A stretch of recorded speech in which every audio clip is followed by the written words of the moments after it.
Welcome to the paper round here on Adam FC, everybody. I'm on my way to the shop right now. It's the morning after England's quarter-final triumph over Norway. You know what's coming in the papers. There is a story, however, I want to get ahead of, which I'm pretty convinced actually is going to be all over the back pages. Let's go see if I'm right first of all.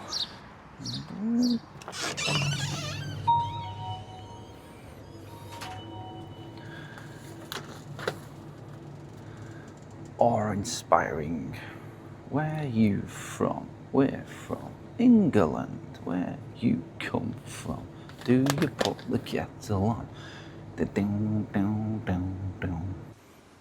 It's not often you get to say this with everything that's going on in the world, is it? But England football on the front page and the back page. Get in there, the Three Lions battled it out. Headline on there, foursome, hinting towards the Vikings going down, obviously, for Jude Bellingham's excellent performance yesterday. But the main headline is, of course, everything that happened after the game. And the conversation, or not conversation as such, the tit for tat from journalists asking Thomas Tuchel what he thought of the game, to Jude Bellingham's response to what Thomas Tuchel actually said.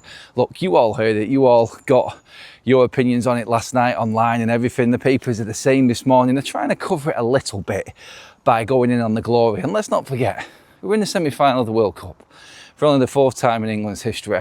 I've said this before, this is where England should be. We are a top 4 ranked side in FIFA World Rankings, and we're in the last 4 of the biggest tournament in world football. Job done. Now we judge.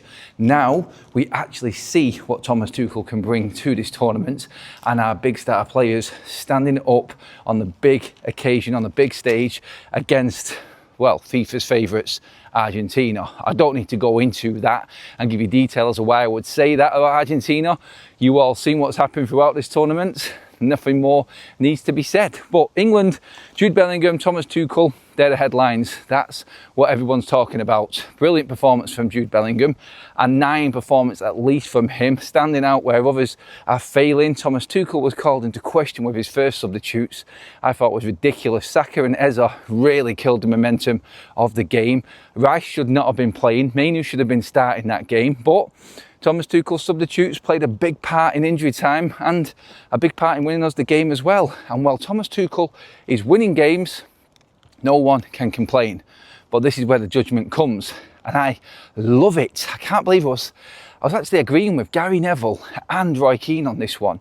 Very strange, I know. But them saying that this is brilliant, I love both interviews of players, and by that you obviously know what I'm talking about. It's them interviews that the papers are talking about this morning as well, when you dig into the inner pages of the reaction from Thomas Tuchel first of all in that interview with ITV, and everything that he was saying, not being happy, disappointed, we got lucky, it's not a mentality issue, our quality of game is not good enough. Well, England weren't great yesterday, so realistically Thomas Tuchel isn't lying. But Jude Bellingham's come back with this, well, whatever. When asked about Tuchel's comments about England not playing well and being lucky, whatever. He doesn't realise how difficult it is to play in 40-degree pitch-side heat. He doesn't understand how difficult it is to play against players like Haaland, like Odegaard, and how awkward a situation that is. He's proud of his teammates and he's proud of every single performance in an England shirt on that pitch. And so he should be. It's difficult. Norway weren't great either. It was a tight game, and this is what World Cup football, knockout stage football is all about. Fine margins, and the one that has the bottle to finish their chances at the end of the day. Haaland didn't take any chances. I don't hear anybody talking about Erling Haaland this morning and how he was nothing in that game with one of England's worst back lines that we've seen in tournaments in decades. And I'm not kidding when I say that. It is. No disrespect to them players, because they've played well so far in dealing what they can, but come on. Where's all the headlines about Haaland? And where's all the headlines about the so-called best striker in the world not having anything in that game? Come on, be fair. Before we carry on, today's video sponsor is Oxford Natural. Now look, we're all football fans, we're all guilty of it. Match days, takeaways, sat there all weekend watching and binge watching all the football on the TV, waiting for the latest transfer news and breaking news to come through about our clubs. And before you know it, looking after yourself gets pushed down the list.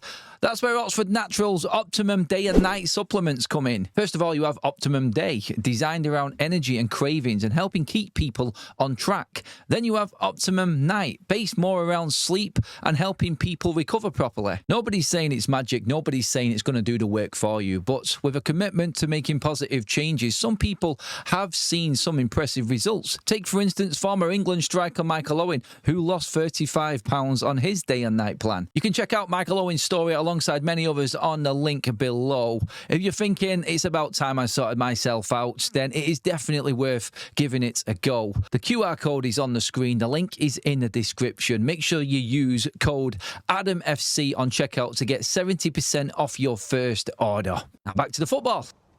I think fair also is the way that we should be looking at Thomas Tuchel's response to that game when interviewed and Jude Bellingham's. Now, obviously, people will try to make something out of this. People will try to say there's a rift, there's a fallout behind the scenes. Jude Bellingham, the media have avoided it somewhat so far, but you definitely know that there's other people that are going to try and jump on this. What's the problem?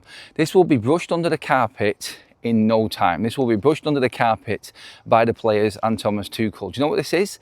This is elite level performers at coaching and at player level that are just giving their opinions on what happened in a massive quarter-final game in the World Cup.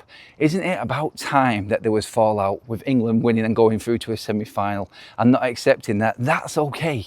We're in the last four. Well done, boys. We'll clap you off the plane. We'll clap you off the plane because you've done so well in getting to the semi-finals again. Unlucky. No, that's not why Thomas Tuchel came in. And he has got problems with the way that we performed in getting to the semi-final. I have got no issue with that whatsoever. And I've got no issue with Jude Bellingham's response because Jude Bellingham is elite. He is world class and he's come back and fought for his teammates as a leader, as a top performer because he can, because he's stood up this tournament, unlike some England players. So for me, I've got no issue whatsoever with what's happening between Tuchel, with what's happening between him and Bellingham and what they've both said. I actually feel like this is going to put England in a good position going into the semi-final against Argentina because the standard seems to be being raised here. I mean, Bellingham set the standards and Tuchel wants more from the rest of the team. Bellingham's backing his teammates. The manager isn't letting them rest on their laurels. What do you think of this? I think this is actually a good sign for England. So get in the comments, everybody. Let me know, England fans. Is this a good sign for England? Is this a sign of things changing and not just accepting that this is okay? England have done okay. They've got to the semis. We want to be winning trophies. Thomas Tuchel was brought in to do one thing and one thing only, and that's bring it home. Is he going to do it? Is this a sign that he isn't going to accept quarter-final success? The performance has to be better. Do you agree with Jude Bellingham's stance on this as well? I think that's important to bring in because the players will back the leaders. On the pitch, they're going to need a leader, and Jude Bellingham is that. Thomas Tuchel on the sidelines giving his standards. Jude Bellingham on the pitch. Get in the comments, hit the subscribe button here on AdamFC. I'll see you all in the next video, everybody. Get in there. Come on, England.